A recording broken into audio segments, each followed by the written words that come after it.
接。顾总，您今天中午有一个饭局，我已经帮您安排好了饭店。帮我推掉吧。今天中午我想在公司的食堂吃饭。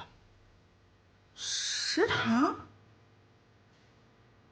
哦，我知道了。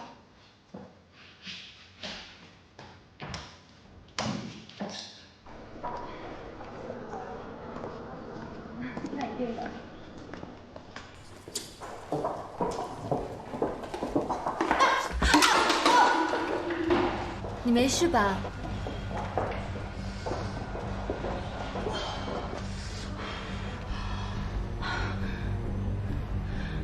南宫琉璃，你干什么呀？我怎么了？我看你不小心跌倒，好心问你一下。明明就是你把我绊倒的，你怎么血口喷人呢？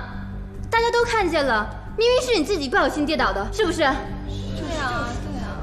南宫助理那么好人，怎么会把你绊倒呢？就是啊，你自己跌倒还要赖人家南宫助理。南宫，算了吧，我们去吃饭吧。对啊，赶紧走吧。走吧。你干什么冤枉我？谁冤枉你了？